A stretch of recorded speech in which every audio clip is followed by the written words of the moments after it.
හරි එතකොට ඔයගොල්ලෝ මේ එකතු වෙන්නේ අපේ වීඩියෝ සීරීස් එකේ 6 වෙනි වීඩියෝ එකත් එක්ක. ඒ කියන්නේ 3 වෙනි දවසත් එක්ක. අපි මේ වීඩියෝ එකෙන් කතා කරන්නේ 2020 ඇප්ලයිඩ් පේපර් එකේ පාර්ට් A එකේ 3 වෙනි ප්‍රශ්නය. හරි. ඒක අපිට දීලා තියෙන කප්පි පද්ධතියක්. ඒක කියනවා දෙකියම ස්කන්ධ සිම්පල් එම්ලු A හා B අංශ දෙකක් අචල සුමට කප්පියක් මතින් යන සැහැල්ලු වේදන තන්තුවල දෙකලවරට ඇඳලා තියෙනවා. A අංශුව තිරස්ගේ විභවක ඉඳලා සිම්පල් A උසක් කුසින් තියෙනවලු. B අංශුව බිම ස්පර්ශ කරමින් තියෙනවා. A අංශුවට සිරස්ස පහලට mu කියලා ආවේගයක් දෙනවලු. ආවේගය මොහොතකට පස්සේ A අංශුව ප්‍රවේගය අහනවා. A ගෙබිමට ළඟා වීමට ගතවන කාලය අහනවා.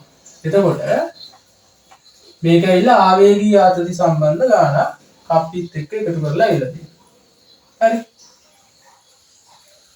එතකොට මේක බිම මත ස්පර්ශ වෙලා තියෙන්නේ. මෙයා නිදහසේ එල්ලෙමින් පවතින්නේ. හරි. මේ උස අපිට දීලා දෙනවා සිම්පල් A කියලා. හරි. සිම්පල් A කියලා.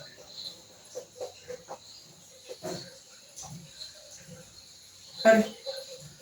එතකොට දැන් මේකෙදි මොකද කරන්නේ මෙයාට එකපාරටම ආවේගී ආතතියක් දෙනවා කියලා තියෙන්නේ. මම ඒක ගන්නම් මෙයා මත මේ පැත්ත පහලට දෙනවා mu කියලා ආවේගී ආතතිය.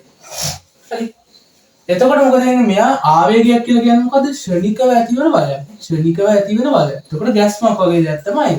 එතකොට අපි දන්නවා මෙයා තන්තුවකින් එල්ලලා තියෙනවා මේ අංශුවට ගැස්මක් දුන්න ගමන් මේ තන්තුව එකපාරට මොකද වෙන්නේ ගැස්සෙනවා. එතකොට එහෙනම් අපි බාහිරින් දෙන ආවේගය පහලට එහෙනම් තන්තුවෙන් මෙයාව අදින් ඉහළට එහෙනම් මෙයාවද තන්තුවෙන් ඇති වෙන ආවේගී බලයක පිට J කියලා මම ලබනකොට ඒක ඇති වෙනවා සිරස්ස ඉහළට. හරි පැහැදිලිද? එතකොට මේ mu කියලා කියන්නේ එකපාරට ශ්‍රේණිකව ඇති වෙන බලයක්. එතකොට ඒකින්ද ගැස්මක් ඇති වෙනවා. එහෙනම් තන්තුව ගැස්සෙනවා. තන්තුව ගැස්සෙනකොට තන්තුව මගින් මොකද වෙන්නේ? අංශුව මත ආවේගී බලයක් ඇති වෙනවා. ඒක කැපිටල් J කියලා මම ගත්තා. හරි. ඔය විදිහටම ඔය ආවේගී බලය මේ තන්තුව දිගේ මේ අංශුව මතත් ඇති වෙනවා. හරි. ඔය අංශුව මතත් ඇති වෙනවා. හරි. දැන් එහෙනම් මට පුළුවන් අපි දන්නවා ආවේගය සම්බන්ධ වුණත් අපි දාන සමීකරණය I සමානයි ඩෙල්ටා mv කියන සමීකරණය. ඩෙල්ටා mv කියන සමීකරණය. ඔන්න ඔය සමීකරණය අපිට දාන්න පුළුවන්. එතකොට මම මේ මුළු පද්ධතියම සලකලා දැම්මොත් මොකද වෙන්නේ? අර මේ ආවේගය ආතතිය නැතිලා යනවනේ. එහෙනම් මම කරන්නේ මොකද්ද? එක අංශුවෙන් අංශුවට දාන්න. හරි. මම මේක ගන්නම් පළවෙනි අංශුව කියලා. මෙයා ගන්නම් දෙවෙනි අංශුව කියලා. පළවෙනි අංශුවට මම දානවා I සමානයි ඩෙල්ටා mv. හරි. Delta mv. එතකොට පළවෙනි අංශුව මත තියෙන ආවේගී බල මොනවද? mu තියෙනවා පහලට. මම හිතනවා මේක දාන්නේ පහලට. හරි. පහලට දාන්නේ. එතකොට mu පහලට තියෙනවා.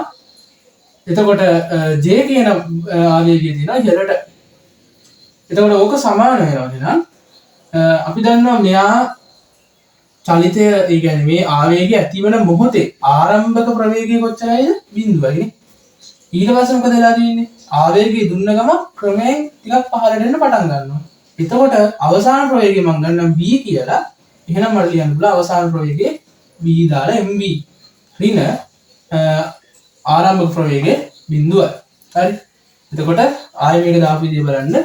මෙයා මත තියෙන ආවේගී බලය පහළට mu ඉහළට J. මේ පැත්තේ ඉන්නේ එතකොට mv කියලා කියන්නේ ගම්ම්‍යතාවනේ ඉන්නේ. එතකොට පසු ගම්ම්‍යතාව මම ගන්න මෙයා පස්සේ චලිත වෙන ඒ කියන්නේ ආවේගය දුන්නාට පස්සේ චලිත වෙන ප්‍රවේගය v කියලා ගත්තා. ඒතර එහෙනම් පසු ගම්ම්‍යතාව mv ඍණ ආරම්භක ගම්ම්‍යතාව මෙයා නිශ්චිතතාවයේ තියෙන හිඳ බිඳුවයි. එහෙනම් මට මෙතනින් සමීකරණයක් කියනවා mu ඍණ J සමානයි mv කියලා. මේක අපි ලං කරමු පළවෙනි සමීකරණය කියලා. හරි. පළවෙනි සමීකරණය කියලා. හරි. පළවෙනි සමීකරණය කියලා. එතකොට මේ මෙතන අපිට පුළුවන් AB කියලාම දාගන්නනේ. ඒක ගානේ දීලා තියෙනවා. AB කියලාම දාන්න පුළුවන්. එතකොට මේ දැන් මේ A අංශුවට. හරි. ඊළඟට මේ විදිහටම පුළුවන් B අංශුවටත් මොකද වෙන්නේ? B අංශුව අපි දන්නවා ඉහළට චලිතයක් සිද්ධ වෙන්නේ. එහෙනම් මට පුළුවන් ඉහළට I සමානයි ඩෙල්ටා mv දාන්න. ඉහළට I සමානයි ඩෙල්ටා mv දාන්න. ඉහළට I සමානයි ඩෙල්ටා mv දානකොට මෙයා මත තියෙන එකම ආවේගී බලය J. එහෙනම් J සමානයි කෙලින්ම මෙයාගෙත් මොකද වෙන්නේ? ආරම්භක ගම්ම්‍යතාව 0යි පසු ගම්ම්‍යතාව මොකද්ද? මේ දෙන්න තන්තුවකින් සම්බන්ධ වෙලා තියෙන හින්දා මෙයා පහළට v වේගයෙන් පහළට යනවා නම් මෙයා ඉහළට යන්නත් ඕනේ ඒ ප්‍රවේගයෙන්ම තමයි. එහෙනම් මෙයාගේ පසු ගම්ම්‍යතාවත් mv ම වෙන්න ඕනේ.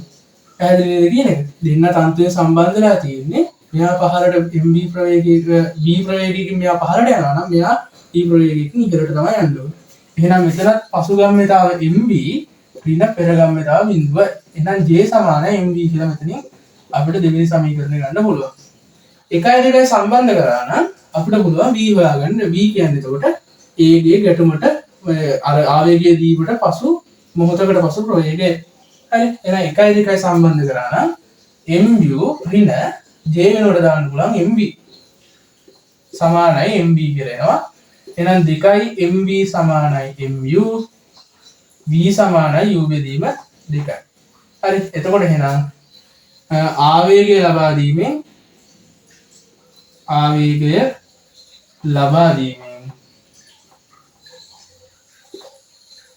මොහොතකට පසු ඒහි ප්‍රවේගය u බෙදීම 2 වේ.